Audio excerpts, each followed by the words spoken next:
ಸಮಸ್ತ ಕೇವಲಿಗಳಿಗೆ ಜಯವಾಗಲಿ. ಸಮಸ್ತ ಗುರುಗಳಿಗೆ ಜಯವಾಗಲಿ. ನಿಮಗೆ ಗ್ರಹಿತ ಅಜ್ಞಾನದ ಬಗ್ಗೆ ಹೇಳ್ತೇನೆ. ಅಂದರೆ ಯಾವ ರೀತಿ ಅಜ್ಞಾನಗಳು ಇರ್ತವೆ ಅಂತೇಳಿ. ಒಂದ್ಸಲ ಒಂದು ದೊಡ್ಡ ಮರ ಇತ್ತು. ಆ ದೊಡ್ಡ ಮರದಲ್ಲಿ ಅನೇಕ ರೆಂಬೆಗಳಿದ್ದು, ಒಬ್ಬ ಮನುಷ್ಯ ಕೊಡಲಿ ತಗೊಂಡು ಹೋಗಿ ಮರದ ಬದಿಯಿಂದ ರೆಂಬೆಯನ್ನು ಕಡ್ದು ಕೆಳಗಡೆ ಬೀಳಿಸ್ಬೇಕಲ್ಲ, ಹಾಗಿಲ್ಲ.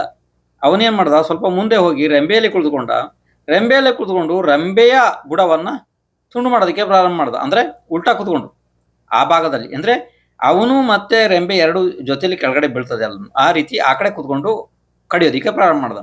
ಒಬ್ಬ ದಾರಿಯಲ್ಲಿ ಹೋಗುವಂತ ಒಬ್ಬ ವ್ಯಕ್ತಿ ಹೇಳ್ದ, ಅಲ್ಲೋ ಮರಯ, ಹಂಗೆ ನೀನು ಕೂತ್ಕೊಂಡು ಕಡಿದ್ರೆ ನಿನ್ ಕೊಡ್ಲಿ ನಿನ್ ರೆಂಬೆ ಎಲ್ಲ ಕೆಳಗಡೆ ಒಟ್ಟಿಗೆ ಬೀಳ್ತೀರಿ ಕೆಳಗಡೆ ಅಂತ ಅಂದ. ಏಯ್, ನೀನು ಎಲ್ಲ ತಿಳಿದಿದ್ದೇನು, ಹೋಗ್ ನಿನ್ಗೆ ಯಾರು ನನ್ಗೆ ಯಾರು ಬುದ್ಧಿ ಹೇಳಕ್ ಬಂದಿ ನೀನು? ನನಗೇನು ಅಷ್ಟು ಗೊತ್ತಾಗಲ್ಲೇನು? ನಾ ಇನ್ನು ಯಾವ್ದು ಮರ ಕಡ್ದಿಲ್ಲ, ರೆಂಬೆ ಕಡ್ದಿಲ್ಲ, ಹೋಗೇನ ಅಂತಂದ. ಅವನು ವಿಚಾರ ಮಾಡ್ದ, ಇವನು ಹಿಂಗೆ ಇದ್ದಾನೆ, ಇವನಿಗೆ ಏನಾಗ್ಬೇಕು ಅದು ಆಗ್ತದೆ ಅಂತ ಹೇಳಿ ಅವನು ಹೋದ ಮುಂದೆ. ಅಷ್ಟೊತ್ತಿಗೆ ಸ್ವಲ್ಪ ಅವನು ಹೇಳಿ ಒಂದು ಸ್ವಲ್ಪ ದೂರ ಅಲ್ಲಿ ಕಾಣ್ತಿದ್ದ, ಅಷ್ಟು ದೂರ ಹೋಗಿದ್ದಾನೆ. ಅಷ್ಟೊತ್ತಿಗೆ ರೆಂಬೆ ಸಹಿತ ಕೆಳಗಡೆ ನೆಲಕ್ಕೆ ಉರುಳಿದ ಇವನು. ಆದ್ರೆ ಆ ರೆಂಬೆ ಜೊತೆಗೆ ನೆಲಕ್ಕೆ ಬಂದಿದ್ರಿಂದ ಸ್ವಲ್ಪ ಅದನ್ನ ಹಿಡ್ಕೊಂಡು ಬಂದಿದ್ರೆ ಸ್ವಲ್ಪ ವೇಗವಾಗಿ ಬಂದಿಲ್ಲ, ಅದು ಸ್ವಲ್ಪ ನಿಧಾನವಾಗಿ ಕೆಳಗಡೆ ಬಂತು. ಹಾಗಾಗಿ ಇವನಿಗೆ ಕೈಕಾಲು ಮುರಿದಿಲ್ಲ ಅಷ್ಟೇ. ಅದನ್ನ ಬಿಟ್ಟ ಅಲ್ಲಿಗೆ ಕೊಡ್ಲಿ, ಅಲ್ಲಿ ಬಿಟ್ಟ. ಮನುಷ್ಯ ಏನು ಹೋಗ್ತಿದ್ನಲ್ಲ ಮುಂದೆ, ಅಲ್ಲಿ ಓಡೋಗಿ ಹೇಳ್ದ, ಅಣ್ಣ ನಿಲ್ಲೋ ಅಂತ ಅಂದ. ಅವನ್ ನಿಂತ, ಏನ ಅಣ್ಣ, ನಿನ್ಗೆ ಹಿಂದಿದ್ದು ಮುಂದಿದ್ದು ಎಲ್ಲ ಗೊತ್ತಾಗುತ್ತೆ, ನಾನು ಬೀಳೋದ್ ನಿನ್ಗೆ ಗೊತ್ತಾಗ್ಬಿಡ್ತು, ನೀ ಹೇಳಿಬಿಟ್ಟೆ ನನ್ಗೆ ಅಂತ ಅಂದ. ಹ್ಞೂ ಅಂತಂದ ಅವನು. ಹಂಗಾರೆ ಒಂದು ಕೆಲಸ ಮಾಡೋಣ, ನಾನು ಯಾವಾಗ ಸಾಯ್ತೀನಿ ಅಂತ ಹೇಳ್ತೀಯೇನೋ ಅಂತ ಅಂದ. ಅವನು ಬಹಳ ಜಾಣ ಇದ್ದ, ಇವನು ಮೂರ್ಖ ಇದ್ದಾನೆ ಅಂತ ಹೇಳಿ, ಹಾ, ನಿಂದು ಯಾವಾಗ ಮೂಗು ಡೊಂಕ ಆಗುತ್ತೆ ನೋಡು, ಅವಾಗ ನೀನು ಸಾಯ್ತಿ ಅಂತಂದ. ಅಷ್ಟು ಹೇಳಿ ಅವನ ಮುಂದೆ ಹೋದ. ಅವನ ಮಾತಿನ ಮೇಲೆ ಪೂರ ಶ್ರದ್ಧೆ ಇವನಿಗೆ ಬಂತು.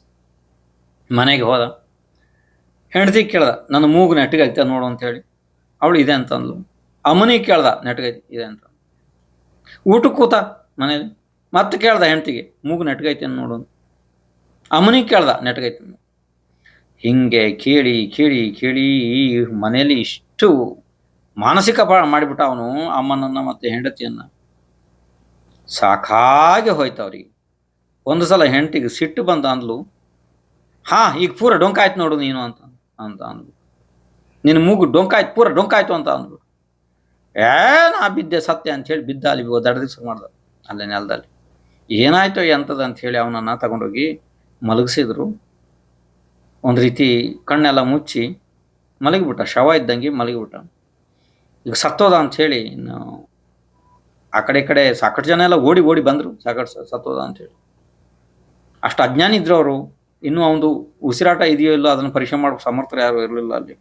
ಸತ್ತೋದ, ಇನ್ನು ತಗೊಂಡೋಗಿ ಅವ್ನು ಸುಟ್ಟಾಗಬೇಕು ಅಂತ ವಿಚಾರ ಮಾಡಿದ್ರು. ಇವರು ಬರೋತ್ತಿಗೆಲ್ಲನೂ ಒಂದು ಅಜ್ಜಿ ಬಂದಿದ್ಲು, ಕೋಲು ಊರ್ಕೊಂಡು ಬಂದು ಅಜ್ಜಿ ಹತ್ರ ಬಂದು ನೋಡಿ ಹೇಳಲು, ಯಾಕೋ ಈ ಮನುಷ್ಯ ಸತ್ತಂಗೆ ನನಗೆ ಯಾಕೋ ಕಾಣ್ತಾ ಇಲ್ಲ, ಯಾಕೆಂದ್ರೆ ಈ ಒಂದು ಮೂಗಿನ ನೆಟ್ಟಿಗೆ ಕಾಣ್ತಾ ಇದೆ ಅಂತ ಹೇಳಿಬಿಟ್ಲು.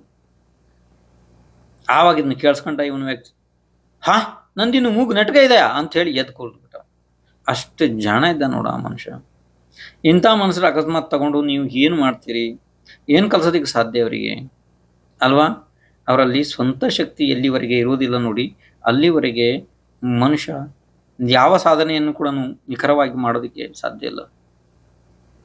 ಕೇವಲ ಬೇರೆ ಮೇಲೆ ಡಿಪೆಂಡ್ ಆಗಿ ಯಾವುದನ್ನು ಕೂಡ ಮಾಡೋಕ್ಕಾಗಲ್ಲ.